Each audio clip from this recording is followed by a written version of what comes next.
Sixers lost this game, but at the same time, it's time to spread that VJ Edgecombe for MVP. Do you see his impact? With him, we beat the Knicks. Without him, we lose to the Nets. In all seriousness, I don't want to hear any injury excuse tonight. Brooklyn just flat out destroyed us, so shout out to them. So yeah, that's definitely up there with worst loss of the season. It just felt like the Sixers got out-hustled completely and out-physicaled in that game. Brooklyn is playing way better basketball. They are definitely one of the better bad teams in the league. Like, I think they play a good brand of basketball. Their head coach is really nice, and they're not fully tanking. Michael Porter Jr. is one of the best scorers in the league right now, and you saw that tonight. He was making so many tough contested shots. Their defense supposedly is like top 2 in the last couple games, last month. So yeah, you felt that because the Sixers offense was pretty much shut off. And it turns out the Sixers have yet to win a game with Tyrese Maxey, Paul George, and Joel Embiid on the court together this season. Tonight, really, it was disgusting because it kind of just felt like they were lackadaisical. It felt like a no-show effort because you saw in the fourth quarter, they were really trying to make that improbable comeback, and it was working for a few minutes. Now, there is one play I want to go over while they were trying to make this comeback, and it kind of just showcases what's going on with the big three right now when they're on the court together. So it's 104-93. Look at the time. You need to be fast with your offense,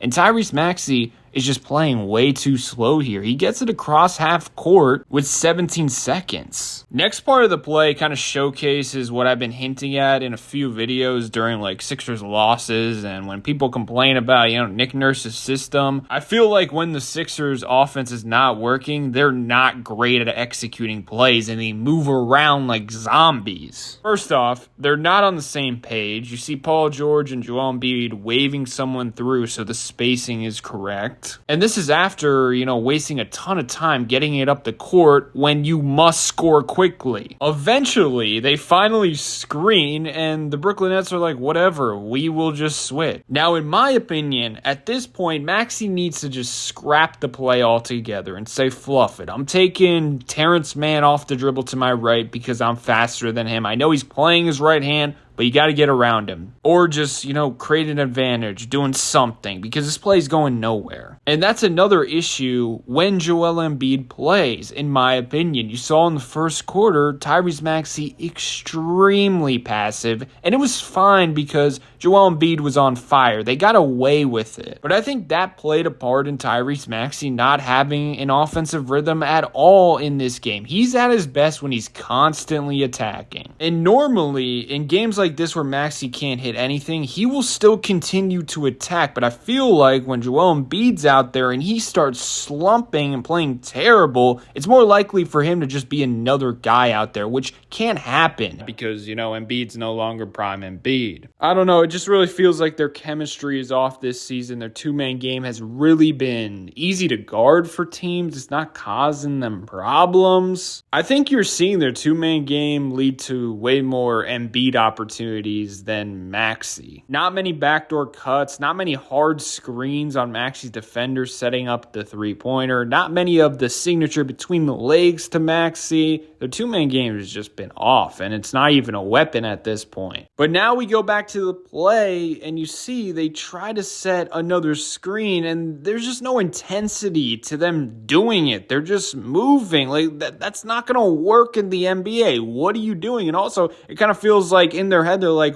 I don't know what I'm doing. Are we running this play or not? And guess what? Now the last resort is Tyrese Maxey ISOing and taking a four-pointer completely out of rhythm, and he misses everything. That play kind of represents the theme of this game for the Sixers. There was really no urgency, and I think it started with Tyrese Maxey, if I'm going to be real, because Paul George and Joel Embiid, they were carrying in that first quarter. And Maxey, this was one of the worst games I've ever seen him play. He had a free steal in the fourth quarter, completely botched it, and it turned into a three-pointer. Also, the Sixers were making a run, And then 2 straight defensive possessions, he's fallen asleep off ball. One led to a 3-pointer and one led to a 4-point play. Maxi was just in another headspace tonight. I don't know if he's still sick, but it was an off night. Like, he was horrendous. It was crazy to watch. Let's talk about 3-point shooting because that was a big story. Brooklyn shot 45 3-pointers. 40 freaking 5. Keep in mind, Brooklyn is a team that doesn't have many threats that you're like, oh my goodness, I'm so afraid and petrified of them getting to the basket. Even Michael Porter Jr., most likely you run him off the line, he's probably going to go into a mid-range jumper. And that stat right there just tells you the type of energy they came out with. 45 freaking 3-pointers. That seems hard to give up that many 3-pointers. Meanwhile, on the other end of the floor, the Sixers shot just 27 3-pointers, only made 7 of them. And throughout the second half, the Sixers were just passing up so many 3-point looks. And I understand they couldn't hit anything, but 3-point shooters, all it takes is one. And I feel like Jared McCain, Tyrese Maxey, Joel Embiid, all of them lost confidence in their shot, and there was opportunities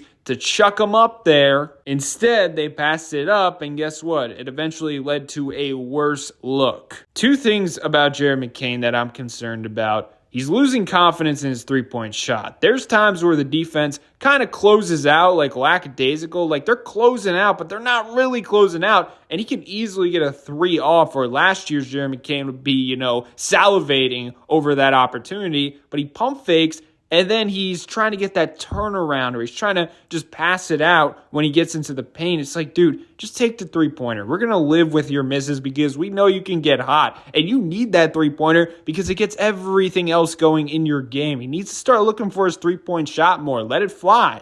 And if he's just not as efficient as he was due to the injury or whatever, then that's a major concern because he needs that. Number 2, his off-ball movement is just nowhere to be found. Just like the Joel Embiid, and Maxi 2-man game connection, like just like that, it's not even a part of the offense. We haven't seen it much at all this year. Like he doesn't want to move when he passes like he used to. Just a really, really rough game from both Maxi and McCain. They were terrible. And that just couldn't happen because guess what? They played 32 minutes together and their 2-man lineup had a nice negative 14 plus minus. And if we're being honest, it was probably much, much worse than that because, the Sixers kind of had a fake comeback and then in garbage time they kept scoring. And you guys are lucky I'm not the coach because if I'm being real, I would have closed with Eric Gordon over Jared McCain tonight. But yeah, shout out to the Brooklyn Nets. They stomped us and they reminded the Sixers that they're still a work in progress and a pretty flawed team. Like they're a good team, not great team, and most nights it's going to be neck and neck.